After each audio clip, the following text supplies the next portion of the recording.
Takrade enkwada nan a womo eyira ya kohuwie echire no na chese nti abeto edwa ese womo afri atiasefo asasi eso no enedei me ne wo ekase that was on the 5th March 2021 Sekendi High Court for womo ejuma efa kronosem ne de kekan ho wudi SM no enedei de ebusuafo suspect Samuel Udioku Rose ena ebiom nso no John Oji womo a charge womo a woma sentence womo by death na ebusuafo ensem we ebeto ejano de ensem bebre ena ababa bepiemu esanse enkwada yi a womo edidi source with abekan na wadi mfinhia edu enkron Priscilla Blessing Bintum a wosusu wo aduonu bako Ruth Love Quason osusu wo edu enwoche na Priscilla Mantebia Kranche a wosusu ewo edu numu atese womo eyira yem between July and August 2018 no and they will suspects no their sentence womo to death na ensem webeto ojano na dodo na ekase adebi Ghana hanu ye nisa jumede na na say ye kase ye sentence will be to death say nipa na ku oye obi no eno ne ade a etwetwe dodo na aso ewo nti de ebinum susu se debi womo enye sure say eye nokure na abusuafo se wadi ye wontantan na wosusu se ye bosiribuka entino wo man ko hwe video no a eche se ampam se jumede bi say akoso no ebra na eba ye beto aso 17 I robo some BBC oye Western region ha titiri Sekendi Takrade ha de oye mbesiamba anan bi a wo film Takrade for original den de one and captain bra oye pepper ye be yedwuma eyi namdoma oye 2019 a police force original there wo be yedwuma akokosi captain bra wana wo kuda mo fami wonsa baka wan anade yebenya mo fami me wetu wa be kan ya ho na ya court pen bebre na oye ende na brewa eyipoma efinu kwen ba court oye sitne na otne gom ewo Sekendi High Court oye Justice Richard Ajay Frimpong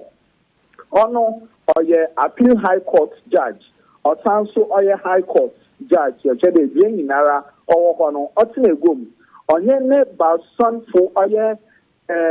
yeka oye jury 7 jury for wo kan ho oye nimpa savana wo kan ho wotne fom there owo da wo bobo na hwehwe mi make say na ye inara say yabakaya na yensa aka oye Nigeria for nimpa ejendi oye Samuel World na John Oji wonsa aka wana wode hon ri yenhwehwe mo no inde na court wakade what you shemi nara abebesi na we si inye there we hu there oye damon kofo ebieni oye Samuel World na John Oji onhan na woku oye mofame anani ayar kawasemi onhan na woku wan ya na court akade said someone na woku da mofame ya no the charges are what mo hon there yeah we ku nimpa na wodin kan wo charge one there wodin nimpa akokosie a onyambra kwando na bio so why could them nimpe ya kawasemi nti dam not da no we go one kum for there oye within 30 days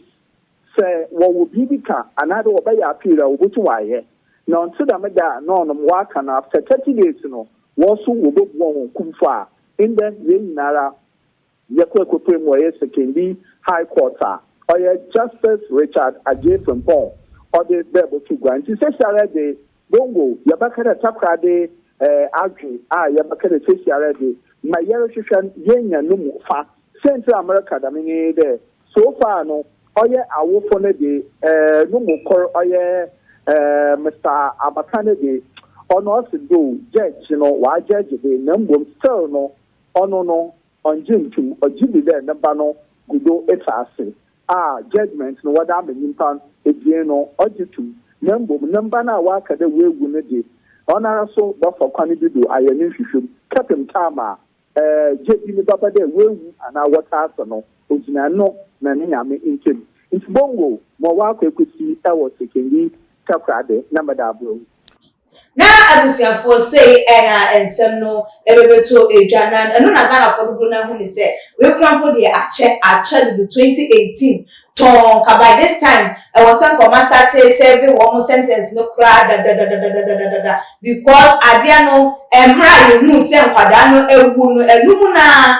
na wo say yemma one sentence no na so o ma twentwen enoma eso ama na chedodo na so say wo metimi asise agina yenom na wo ma sentence wo mo to death dia na enye wo mo ebo empelifo abaso yie pa said ye beya eno ebe madodo na wu said ye wo twese kan wo ewo sekan ano na ama sa bonfo sem no eto etimi atwa ewo mamu no enti se wo ma ye sa pa dia ene no kwanso eno dodo na nso esusu se ndebi we de wo mu jindi se eyo man yimu ena sa so twi ekwa wo ma beka no watira keke ebia na enye sa ena ekọ no na empo abusuafo se eye sa ena empelifo atu ede afa suspect yi enwo a won so wade nche efon no ede ese ususu se wo mo judgment no a check ana say still no no maybe wo hono mu a wo mo entimi nye ebi no susu say we de nka e wo say ko mu egbo wo mu for by hand na yensen wo mu instant wo ma ni kwase don go pim e wo court say e wo